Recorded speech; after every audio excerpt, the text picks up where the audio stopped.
ñu ngi leen di ziyaara di baalu ñëpp xaq di baal ñëpp xaq.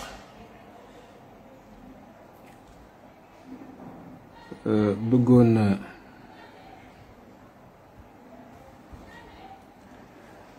waxtaan tuuti ak mbokk yi ci projet de loi bi nga xam ni mooy coow muy projet de loi numéro 10/2021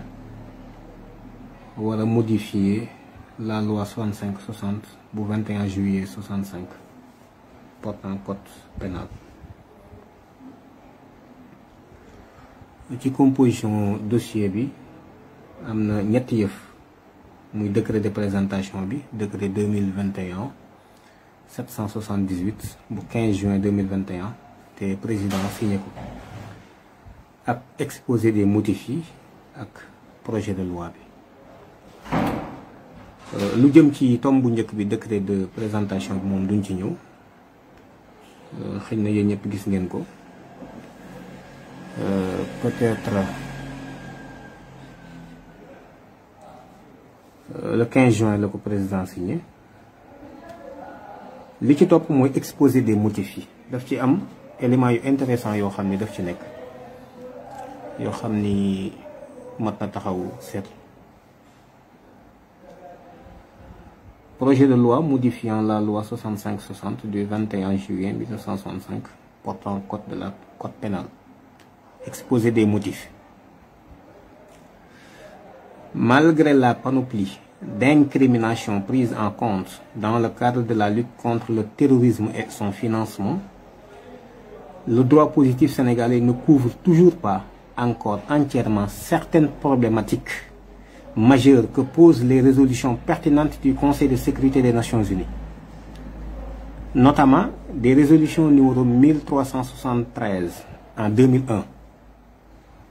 te ma fàttali ni la loi sur le terrorisme maanaam le blanchissement des capitaux et du financement du terrorisme c'était en 2018 la ko Sénégal defoon. Sénégal kon ñoom ñoo wax ne kon jëluñu ko woon suffisamment pertinemment bi ñuy def seen loi bi kon ñu ni le Sénégal le droit positif sénégalais ne couvre toujours pas encore entièrement certaines problématiques majeures que posent les résolutions pertinentes du Conseil de sécurité des Nations Unies, notamment des résolutions numéro 1373 boobu 2001 la woon ak numéro 2178 boobu 2014 la woon ba tey moo jiitu 2018 et certains instruments internationaux ratifiés tels que la Convention des Nations sur le droit de la mer du 10 décembre 1982 bon ba tey loolu moo jiitu 2018. La Convention internationale sur la répression du financement du terrorisme du 9 décembre 1999 moo jiitu ba tey 2018 et la Convention des Nations Unies contre la criminalité transnationale organisée du 15 novembre 2000. Alors alhamdulillah li attiré sama attention ci bi may lire exposé des motifs yi mooy dama gis ni exposer des motifs c'est-à-dire lan moo war a tax ñu def loi bi pour expliquer un peu pour que les gens puissent comprendre lan moo waral ñu war koo def lan moo waral aussi ñi ko war a voter war ko voter. Alors gis nañ ni donte Sénégal jël na ay daan yoo xam ni waajoon na ko ci loi boo xam ni mi ngi tudd la loi 2018/3 bu 23 février 2018 te jëmoon ci blanchissement de capitaux maanaam weexal xaalis wala seral xaalis ak financement du terrorisme ak maanaam xiixaan jàppale xiixaan ak dëgëral xiixaan. léegi loi boobu xam nga 2018 la woon Sénégal mais yii ñu wax yépp ni dafa am Nations Unies ay recommandations yu mu joxe te yooyu le droit sénégalais jëlu ko en compte yépp mboole seen yooyu yépp moo jiitu 2018 loi bii ñuy wax nii. Je ne sais pas ndax comprendre ngeen li may bëgg wax wala déet na maanaam li mu njëkkee ci daan yi nga xam ni teg nañ ko le droit sénégalais mu jëm ci la loi sur le terrorisme maanaam la loi blanchissement de capitaux ak financement du terrorisme muy la loi 2018-03 bu 23 février 2018 ñu ni le code sénégalais moom waajal na ay daan jëm ci loolu waaye nag dafa jëlul suffisamment élément ak problématique yi nga xam ni mbooleem Nations Unies bànqaas yooyu ay ndigal yoo xam ne joxe nañ ko fi mu nekk ni Sénégal jëlu ko en application loolu mooy première jàngat bi ma ci jàngat deuxième jàngat bi ma ci jàngat mooy peut-être yéen ñëpp kon comprendre ngeen ci ñun aussi ñu comprendre xeex bi ànd sàmm jikko di def tey leer na ni effectivement Sénégal nekkatul réew moo xam ni kon wax dëgg yàlla dafay dox ci déglu askanam am liberté am ba ni souveraineté bi ñu amoon fi mu nekk ni moom la ñu war a doxal pourquoi parce que bu ne dañoo war a jël kat loi bi loolu accès gu ma sax ci loi bi lan lañ wax naa mais exposé des motifs bi rek laa wax dañ ko war a jël waaye liñ koy layale li ñuy layale loi bi ñu war a jël ñu wax ni Nations Unies ay ndigal yoo xam ni daf koo joxe ak ay problématique ay mbir yoo xam ne laal na ko teg ko loxo waaye mbir yooyu dafa mel ni droit bu Sénégal jëlagu ko ni mu ko war a jëlee ba tey comprendre ngeen loolu kon kenn ku ci nekk na xam fi Sénégal jëm xamit kan mooy borom Sénégal ak ñan ñëw moom Sénégal bu leen yaakaare ci mukk ni Sénégal Sénégalais yee ko moom gaa ñii fi nekk jàppuñu loolu te lii ma expliqué rek leeral na ko waaye bu ñuy tënk exposé de motifs bi mu ni ainsi le présent projet de loi introduit les innovations majeures suivantes la répression des faits de financement du terrorisme qui n'avaient pas été couverts par la loi numéro 2018-03 du 23 février 2018 relative à la lutte contre le blanchissement des capitaux et le financement du terrorisme kon dañuy répression des faits du financement dañ koy réprimer jëmmi financement bi ñu ne loolu lu bees la lu ñu ci dugal ak lan la redéfinition de l'infraction d'association de malfaiteurs foofu attention il y a un danger maanaam li ñu waxoon mbootaay goo xam ne dañuy def ay looxoor ay njombe te yoon doon leen topp ñu ne loolu nag dañ koy tasaat takkaat ko wanewaat ni loolu lan la war a doon la redéfinition dañ koy tas takkaat ko la répression des faits de piraterie maritime tels que spécifiés dans la Convention des Nations Unies des Nations sur le droit de la mer du 10 décembre 82 la fixation d'un régime général de la responsabilité pénale des personnes morales ça c'est très intéressant lan la fixation d'un régime général de la responsabilité maanaam personne morale mooy par exemple ko yor kuréel par exemple ñun ànd sàmm jikko yi ñi yor parti politique ñi yor ay entreprise externe loolu ay personne morale la léegi nag personne morale boobu ki nga xam ne nag moom mooy am responsabilité nga xam ne moom tamit mën nañu ko wax ni ko yow yaay incarné personne morale boobu par exemple bu ñu woon ànd sàmm jikko yi ñu ne Ababacar Mboup bu ñu woon par exemple le parti démocratique sénégalais par exemple ñu ni maître Abdoulaye Wade bu ñu nee APR ñu ni par exemple président Macky Sall ñu ni ñooñu nga xam ne nag ñooñu ko incarné dañuy daal di tëral nag nos boo xam ne nos bu bees lay doon ci benn doxalin boo xam ni day ndar gàjjo ci seen responsabilité pénale boo xam ne daan tëdd kaso war na leen cee fekk ci loolu nga xam ni si moom lañu jiite loolu xam nga ay danger yu rëy la te loolu bu ma dikkee ci biir waxtaan bi léegi nii dana gën a leer ak la refonte du régime général de la peine complémentaire de confiscation donc mu ni telle est l'économie du présent projet de loi kon projet de loi bi mi ngi noonu alors projet de loi bi nag man am élément boo xam ne daf ma intéressé particulièrement muy l'article 279-1 moo ngi nekk ci pàcc bi nga xam ne mooy titre 2 bi ci 6e page bi titre 2 de la piraterie maritime des actes de terrorisme et des actes assimilés maanaam mën na càcc wala rek def ak luubal ci wàllu géej jëf yi nga xam ni jëf yi xiixaan la maanaam terroriste la ak jëf yi nga xam ni niru na ko wala mënees na leen a boole ñoo bokk. ñu daal di def chapitre premier des actes terroristes et d'autres actes d'appui maanaam jëfi xiixaan ak jëf yu koy dooleel yu koy jàppale yu koy dooleel muy des actes terroristes et autres actes d'appui. Article 279-1 constitue des actes de terrorisme punis de la réclusion criminelle à perpétuité lorsqu'ils sont commis intentionnellement en relation avec une entreprise individuelle ou collective ayant pour but d'intimider une population, de troubler gravement l'ordre public ou le fonctionnement normal des institutions nationales ou internationales, de contraindre un gouvernement ou une organisation internationale à accomplir ou à s'abstenir d'accomplir un acte quelconque par la terreur. ñu ni doon na jëfi xiixaan doon na jëfi terrorisme te ay daan aju ca yoo xam ni giirug dund la réclusion criminelle à perpétuité ay daan yoo xam ni giirug dund la bu fekkente ni yooyee la jëf yéene pas-pas moo ko lal te ànd ci ak kuy def te fekk na kenn la wala ñuy def fekk na mbooloo lañu maanaam entreprise nit ki mi ngi jéem dara am lu mu bëgg fekk na kenn la nga ànd ci ak moom wala mbooloo la mu ko doon jéem nga ànd ci ak ñoom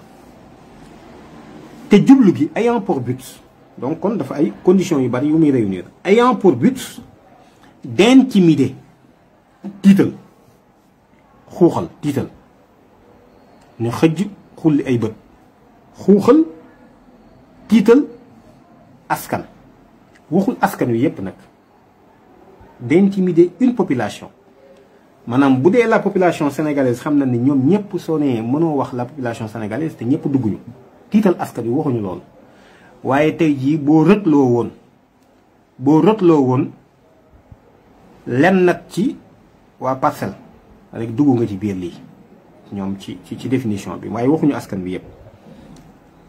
une population kon lenn nag ci askan bi la rek de troubler loolu benn la ci rëtloo askan wi say boo ngeen wàññi seeni baaraam rëtloo askan troubler gravement l'ordre public maanaam jëmmi dal gi nga xam ni pénc mi mbedd mi am na ko nga indi ci ak salfaañe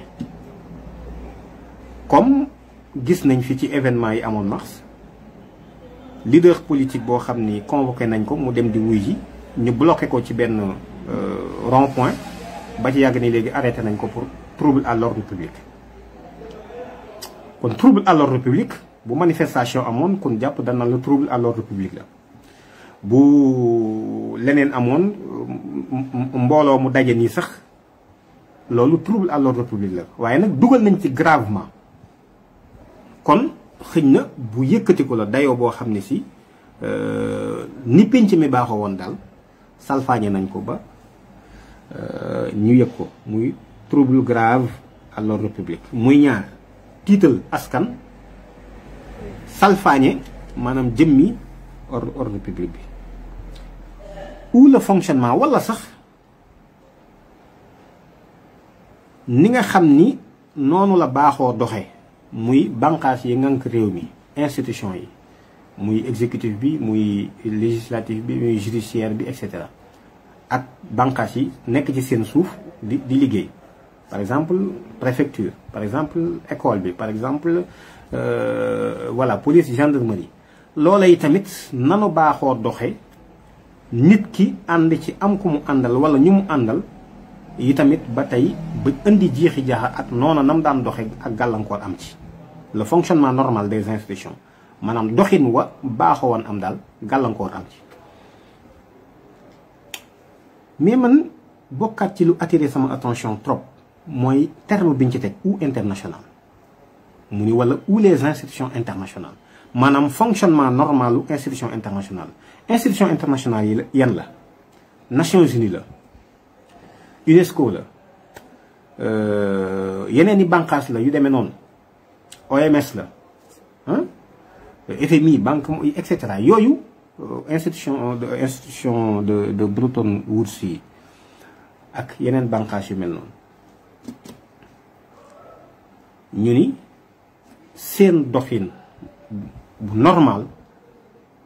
nga indi ci ak salfaañe xam naa ni bëggoon na sénégalais yi may déglu man loolu ñu ubbi ci sama bopp loolu mooy lan ñun sénégalais yi nekk fii ci biir Sénégal ban jafe-jafe nan lañ mën a fexe ba mën a gàllankoor Nations Unies guy dox wala OMS guy dox wala keneen kuy dox wala bokk bu ñu ne woon Nations Unies daf fenn pare ne benn agenda góor jigéen ñoom loolu lañ jublu wax ci kii bi damay laaj rek affirmé gu ma dara dama ni wala bokk wax ji foofu la jëm. alors ñu ni kon institution internationale yooyu seen doxalin fonctionnement normal rek lañ wax fonctionnement normal institution internationale yi ku ko bëgg a gàllankoor ban sénégalais mooy dafay gàllankoor man li ma gis depuis bi loi bi jàllee 2018 ak léegi ànd sàmm jikko yi laa gis mu jóg fi ni institution internationale yi li ñu bëgg ci Sénégal gi duñ ci ànd tey duñ ci ànd ëllëg tey suñu bakkan lañ ci teg donc kon peut-être Macky Sall li mu bëgg mooy ànd sàmm jikko yi ñun ñëpp la bëgg a jël def ñun ay terroristes bon moom su ko waxee xëy na mën naa bett ñu bari tubaab yi suñu waxee ni ñun ay terroristes lañ ndax jiiñ nañ ñu ko lu mel ni waa ADEWOS bon mën nañu bañ a gêner parce que xëy na ñoom xamuñu ñu mais moom bu fekkente ni mooy préparer une loi là peut-être pour jëm ci ànd sàmm jikko yi parce que ñoom duñu mas a ànd tey ci li Nations Unies bëgg Sénégal duñ mas a ànd ci ay démembrement moo xam UNESCO la moo xam OCDE la moo xam keneen ku mën a doon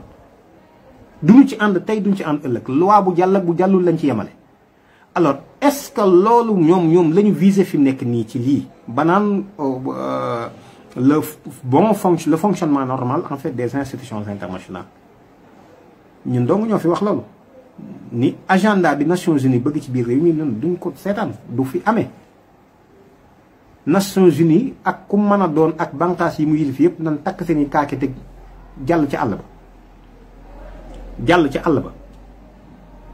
alors léegi fonctionnement normal des institutions internationales man bat sénégalais moo fi perturbé le fonctionnement normal des institutions internationales wala boog seen agenda la ñuy wax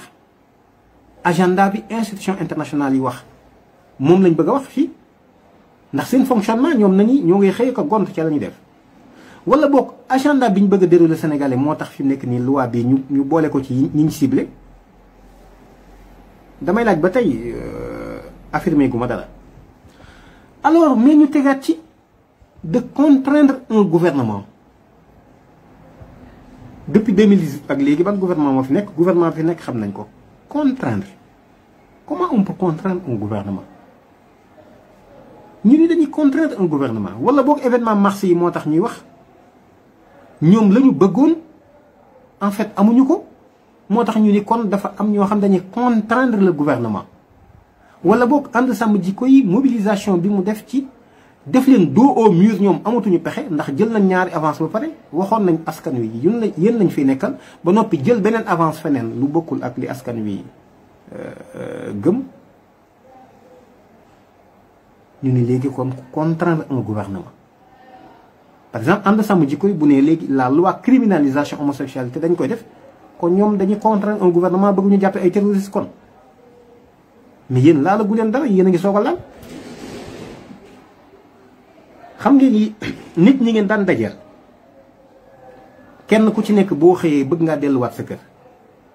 ñun dellu suñ kër ak dem ca bàmmeelee lañ yemale c'est-à-dire bu fekkente ni c'est-à-dire dama xamul lan moo fi indi institution internationale les institutions internationales ci loi bi seen bon fonctionnement ñun lu ci sunu yoon alors yamul ci loolu mu ni de contraindre un gouvernement ou une organisation internationale Mais ce pays est foutu de contraindre un gouvernement ou une organisation internationale. Organisation internationale, moi, là. Organisation internationale, beaucoup de institutions internationales. Beaucoup. Les organisations internationales, moi, je ndax lu mel ni par exemple Amnesty International ci lay bokk la société civile là les structures les associations là en fait à caractère international yooyu yëpp ci lañ bokk am seen agenda caché ay góor jigéen ki franc-maçon ñu kenn xamul nekk seen ginnaaw ñooñu la ñu bëgg a jëndee naan ñu way il faudrait que léegi ñooñu ku leen tuddati léegi terroriste nga da ngay am perpétuité mais perpétuité tuuti la. ñun nañ taxaw nous sommes prêts nañ taxaw fusiller ñu dama ni perpétuité tuuti na très sincèrement man dama xamul Macky Sall dafa am problème dafa feebar xaw ma lan moo ko dal man dama yaakaar ni lii mënul doon vraiment xalaatam ce n'est pas possible c'est-à-dire dama xamul ndax yéen lire ngeen le texte là mu ni de contraindre un gouvernement ou une organisation internationale à accomplir maanaam forcer ab gouvernement wala mbootaay goo xam ni maanaam daa lëkkale ay réew yu bari nga forcer leen ci ñu def wala ñu bañ a def loo xam dañ ko bëggoon a def ci lan ci fitna ci xupp leen par la terreur ndax terreur moom ay wax sax mën na koo doon léegi nga nekk ci réew moo xam ne kon ñun fi ñu toll mooy ñoom dañuy def li ñuy def boole ci ak maa tey ba noppi ni kenn du réagir kenn du réagir kenn du yëngatu kenn du wax kenn du sëqat mais ça veut dire quoi ça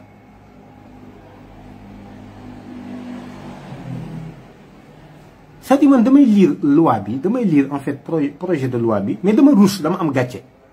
parce que man li ma xamoon ci loi une loi doit être impersonnelle mais da ngay lire loi bi gis ci ni y a des personnes qui sont visées c'est-à-dire da nga koy lire loo gàtt xam-xam da ngay gis ni y a des individus qui sont visés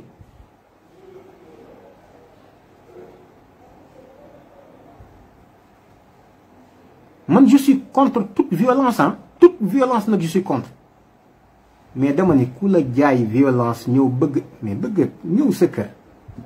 jàpp sa doom dóor ñu ni déet mu xëcc jeneen doom bi toj bopp bi ñu ni déet mu ni daas paaka ni fi mu ne day rendi sa jeneen doom da nga naan dama bëgg jàmm dama koy bàyyi mais réew mi Sénégalais yi ñoo ko moom réew mi réewum Sénégalais yi la képp ku yaakaar nag ni ay xërëm mën naa tax nga yaakaar ni mën ngaa nopp Sénégalais yi xamoo sax li xew képp ku yaakaarat ni maanaam fas sa kanam ak di ko saxaaral ak yaakaar ci force bu mu mën a doon muy police gendarmerie armée lu mu mën a doon tax na nga delloo Sénégalais yi ci buumum njaam da ngay nax sa bopp sama baat ci kaw man je suis contre toute forme de violence laa wax fu mu mën a jóge rek ànduma ci waaye damay duñu seetaan kenn duñu delloo ci buumum njaam ça veut dire quoi ces genres de loi là lii mooy lan mais je sais pas est-ce que duma ko liiraat man dama xamul ndax nit ñi liir nañ ko am déet maanaam constitue des actes de terrorisme lii lépp ñuy bëgg a wax yépp maanaam mbiri terrorisme la bokk na ci xuuxal maanaam ñu ni tiital aw askan trouble grave à l'ordre public gàllankoor doxalin wu yoon wu institution nationale yi wala yu internationale yi terrorisme la ak forcer ab gouvernement wala organisation internationale ci mu def wala mu bañ a def lu mu bëggoon a def ci tiital ko mën naa doon wax mën naa doon jëf ñun ñu condamnons en fait ces actes barbares là yi nga xam ne nit ñi dañ koy def fekk nit ko jotalul dara nga rey ko dal ci kaw fekk nit ko jotalul dara nga jaay ko doole fekk nit ñuy julli ma nekk seen église nga taal ay bomb seen kaw mais loolu ñun ànduñu ci tey ànduñu ci ëllëg nekk même ba ci li xew ba ci mars bii li fi xew dem taal yi fi jaamur mais ñun loolu ñoo ngi koy condamné énergiquement ànduñu ci taal këru jaamur taal business u jaamur yàq ba ci le bien public sax yàq ko nous ne sommes pas d'accord mais loolu am na lu ko jiitu sàcc alal réew mi war askan wi di bâillonner en fait le peuple jël les forces de l'ordre ñuy tirer ci kaw nit ñi combien de Sénégalais ont perdu la vie ci événement yi passé bi loolu aussi dañ koy taire sous silence kon dama ni lenn lu ci nekk lu dul yoon nan ni lii du yoon. Alors on vient pour nous présenter en fait un projet de loi pour dire que oui ku contraindre un gouvernement comme ñoom dañ leen a contraindre mais c'est-à-dire dama koy lire dama rus laa wax en fait cette loi là pour contraindre un gouvernement ñoom ils acceptent que dañoo weñoon seen loxo d'ailleurs ça ne surprend pas bi événement yi amee ministre de l'intérieur ministre des affaires étrangères il parlait de terrorisme de je ne sais pas de forces occultes et cetera ndekete en fait cette loi là ñoom ko doon waajal kat mooy terroriste yi fii Sénégal gi. Alors pour nous dire que contraindre un gouvernement ou une organisation internationale mais s'il vous plaît yéen ñi may suivre organisation internationale man dafa mel ni en fait je perds un peu les plombs. Organisation internationale mooy lan sax déjà encore les organisations internationales là ñu ni ku leen contraindre ci luñ bëggoon a def par exemple tey UNESCO bëgg a ñëw imposer ñu en fait l'éducation complète à la sexualité ñu bañ ñu ni ñu kon léegi yéen vous êtes des terroristes bu Nations Unies amee ni en fait il y a des droits nouveaux yoo xam ne il faudrait que tout le monde harmonise léegi ñun suñ bañee kon nous sommes des terroristes ñun comme waa ji tagg ab yor nit ñi di leen dóor ba noppi ni maa ngi lay dóor mais bu kenn jooy bu kenn wax ni yar ñu may dal mais Macky Sall keneen Macky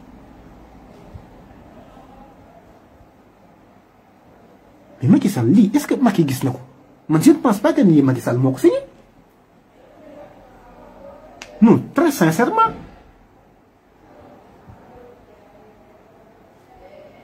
alors ñun nous sommes prêts gis nga loi bu jàll ak loi bu jàllul lañ ci yemale force de l'ordre ak force de désordre lañ ci yemale gis nga pour la préservation des valeurs de nos valeurs pour la préservation en fait de l'héritage qu'on a reçu pour la préservation de nos us et de nos coutumes pour la sauvegarde de nos croyances lu mu leen jaral nañu lu ko ëpp te wallaahi da ngeen xam ni jaral nañu lu ko ëpp yéen ni ngeen di projeté bu dee ku nekk Sénégal la bëgg a dajeek président de la République def ko ndam bu dee ñenn nag ñi nekk fii président France recevoir leen ñu ni dem naa président France recevoir na wala bokk une quelconque autre autorité à l'échelle internationale mais ñun nu ko raw lañ bëgg a daje ak suñu borom ñun mais c'est-à-dire mais il y a quelque chose qui se passe dans la tête de Macky Sall vouloir dire que en fait ce sont des actes terroristes boo xam ni jiiru dund lañ lay teg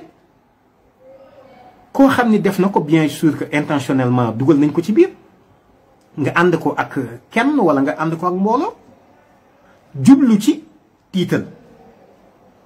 askan lenn ci askan wi parce que une population lañ wax wala bokk ordre public bi nga troubler ko gravement wala bokk ni institution yi di doxe national ak international nga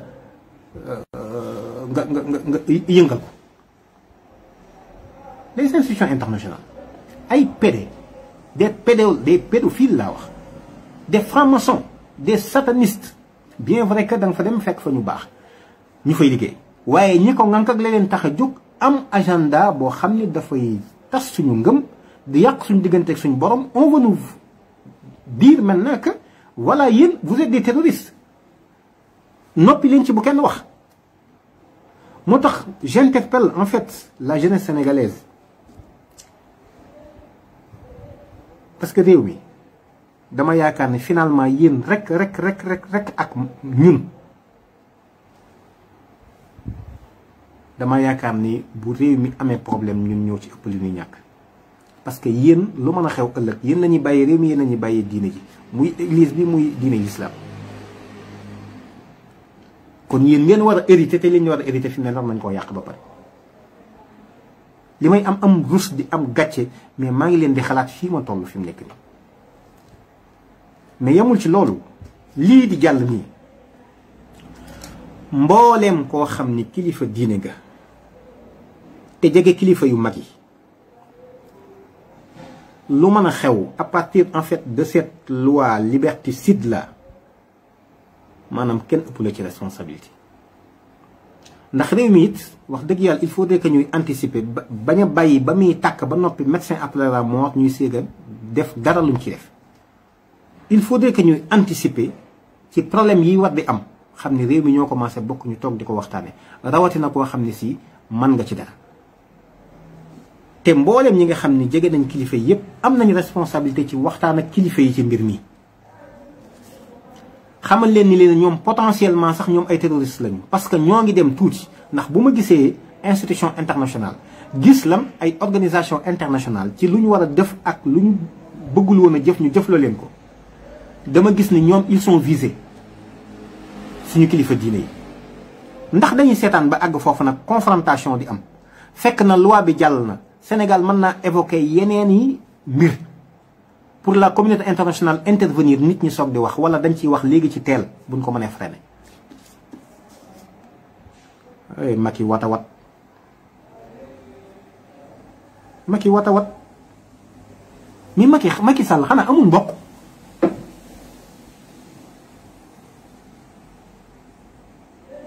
je parle plus ci est-ce que am na sax ay conseils moom man waxatuma loolu mais xanaa amul mbokk ñoo xam ni nit lañu. deret a ngi daw ci seen yaram wi ñuy xalaat bis bu malakal mawti ñëwee présenté wu ci ñoom war a rucc ci seen ruu ñu war a dem ci bàmmeel ba noppi des ak seen jëf ak seen borom xanaa dafa amul ay mbokk.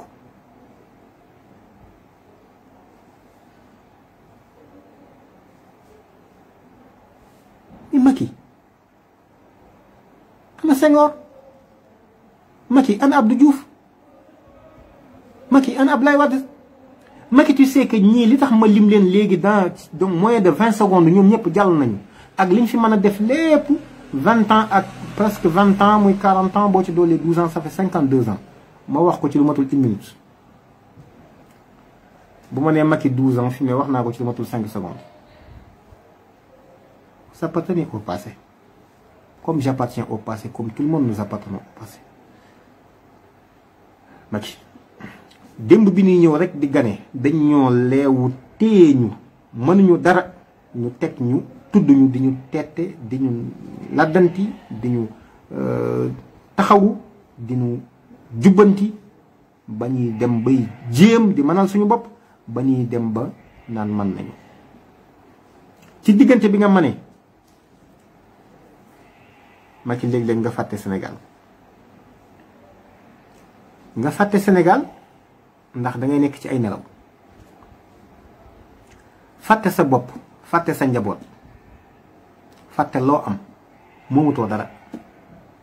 nga yeewuwaat diggante boobu génne ko ci sa dund bi ngay nelaw yemul ci loolu.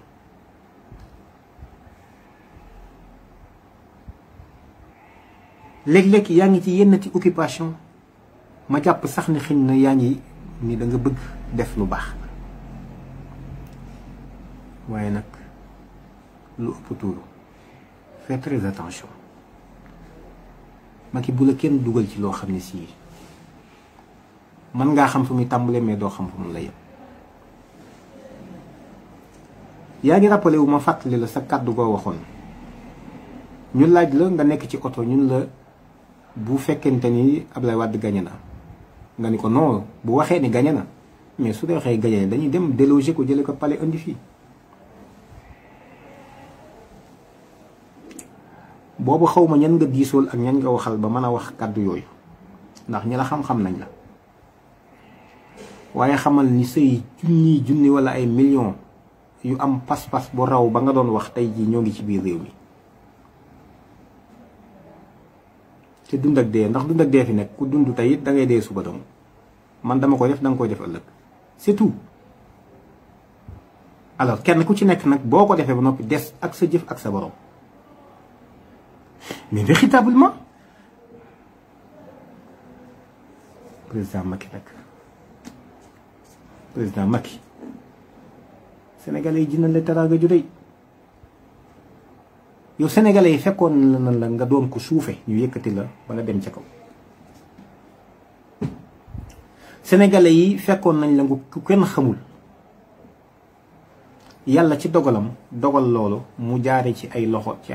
mën naa ci lim ko mel ni Ablaye Wade ba nga agsi fii nga agsi tey ji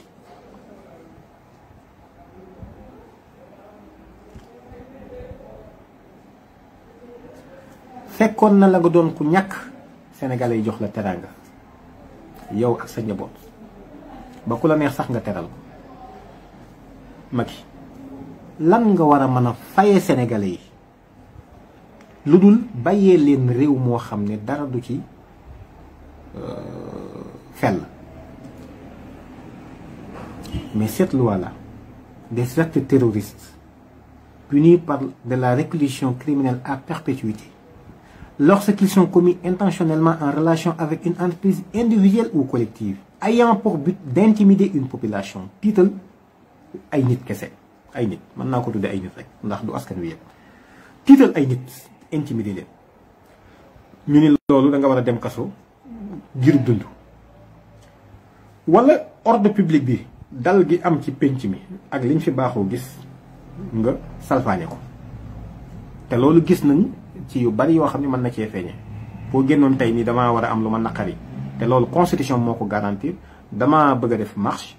nga déclaré ko bu la préfet ne léegi doo ko def naa nga aw ma policier yu ko encadré te dina am policier yu ko réprimer soo génnee ànd ak mbooloo bu ngeen doon 5 personnes sax fi nekk ni ñu la kii trouble à l'ordre public.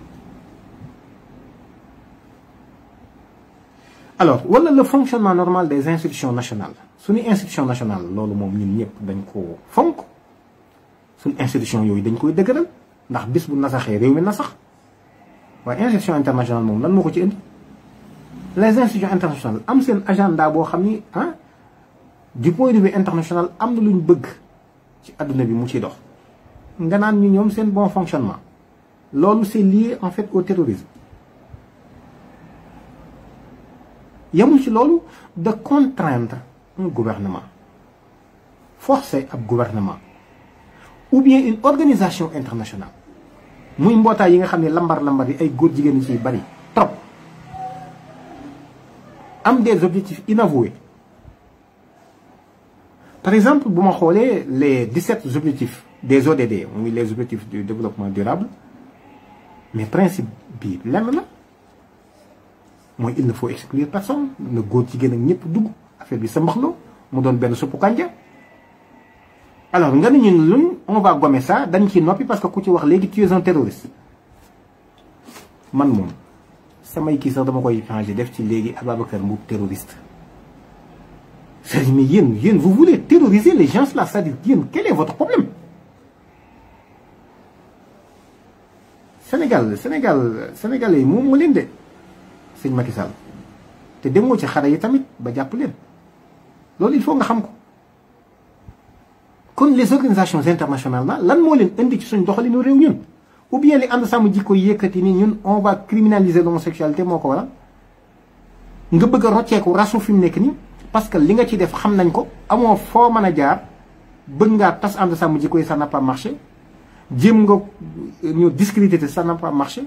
jéem nga ñu divertir on a tout compris maintenant ce que tu veux c'est quoi nous taxer de terroristes mais vas-y monsieur Macky Sall vas-y alors contraindre un gouvernement ou l'organisation nationale à accomplir ou à s'abstenir d'accomplir un acte lu mu waroon a def wala mu def wala nga forcer gouvernement wala benn mbootaayu yu réew yi seq ci mu def wala mu bañ a def ci lan ci fitna ci xuuxalaate ak ci xupp téeréer fitna muy wax wala ci jëf. donc yëfi finalement boo koy wax sax da ngay gis ni en fait le temps de l'action, le temps maanaam li ma bëgg a wax mooy wax sax fi mu nekk nii maanaam wax sax dafa war a jeex. alors léegi nag ñu xam ndax Macky Sall moom dañoo moom wala moomuñu ndax daa doonu Sénégal ci genn wet ba moom Sénégalais yi ba lu ko neex def wala boog dafa jël avance bu mënatu la dellu fi mu nekk nii ba bëgg a jël les institutions internationales là imposer seen volonté ci biir réew mi ba noppi ne kenn du ci wax. ñun nag lu mën a xew ñun wàcc nañu suñu digganteeg réew mi wàcc nañu suñu digganteeg suñu borom itam ndax risque yi ñu ci war a jël nañ ko lañ ci war a gës nañ ko liñ ci war a dox ci coono def nañ ci liñ ci war a tegoo yi tamit jàpp nañ ni jéem nañ ci dara. waaye mimétisme bii am kenn ku ci nekk ni tekk toog yaakaar ni mbir mi moom daal luy mën a xew keneen ki la waaye du man tey buñ doon àndandoo woon sax ci àll di dox nga gis kenn ñu jot ko ci ñun di ko néewal doole sax ñi des ku ci ne da ngay jéem a daw wala sama yoon nekku ci tant que sénégalais yi ñoo ngi fonctionner noonu luñ ñu teg tey ci lu metti bu ëllëgee dana ñëw parce que dañ koy teg ci tey bu ëllëgee muy sa morom ginnaaw ëllëg sa wàll ñëw. kon wax ji mën nañ ko yemale foofu ci cette loi là c'est une loi très très très dangereuse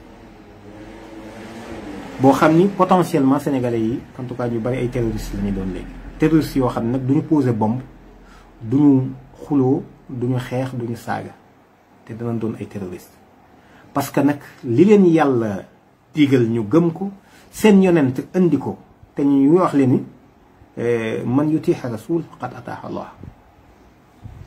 man yutiixa rasul faqad ataaxa Allah wa in tatuhu tahtadu in kuntum tuhibbuna Allah fattabi'uni yuhbibkum Allah wa yaghfir lakum dhunubakum ak yeneen ak yeneen ak yeneen ak yeneen man yutiixa rasul faqad ataaxa Allah yeneen ak yeneen yu bari ñun la léegi yow loolu nga gëmoon naan la yàlla seen affaire yi ay naxe la caaxaan la léegi Nations Unies daal mooy yàlla nit ñi les organismes internationaux ñooy yàlla nit ñi les organisations internationales ñooy yàlla nit ñi ñoo war a dicter li ñu bëgg nit ñi léegi ku ci wax nag tu es un terroriste perpétuité rek réquisition criminelle. alors ñun tànn nañu ndax yonent bi sallallahu alayhi wasallam waxoon nañu ko yàgg na booba tey ak seegul àdduna ni l'islam ci tumranke la juddoo ci tumranke lay dellu waaye bokkee texe ñeel nañu tumranke ànd ak diine mu ni da ngeen dem jamono joo xam ni l'islam téye diine mi ngi mel ni nga aw xal ci sa loxo da ngay gis ni kon yegg nañ ci loolu. gisoon nañ tamit ci mandarga yi ñu waxoon ci dajjal te da nga xam it ñi bokk ci dajjal kon mandargay dajjal bokk na ci yor àjjana yor safara képp ku ko bégloo def li mu bëgg ci wedd yàlla ak féeteerlu mu tabbal la ci àjjanaam jooju nga am carte bleue am jet privé am say villa nangam donc voilà. waaye képp koo xam ne si opposé nga ci dajjal ak machination yooyu ak pexeem yooyu ak ces stratégies la maanaam mu tàbbal la ci sawaram soosu. man dugg naa liste rouge yàgg na d'ailleurs man ci lettre Adayos bi laa ko xamee dugal nañu liste rouge signalé nañ ma comme étant une personne dangereuse. yamul ci loolu actuellement nag sama propre gouvernement bu Sénégal bi nga xam ne tey jii lan yaakaaroon ni buñ ñu bëggee néewal doole sax ci ñoom la ñuy yëw ñoom ñoo ñu bëgg a accuser nag maintenant des terroristes. waaye yàlla xam na soxlawuñu sax kenn ku ñu la yàlla waaye yàlla xam na waaye nag nous assumons bu fekkee loolu ngeen tudde terrorisme nous l'assumons. Wasalaamualeykum wa rahmatullah wa barakatu.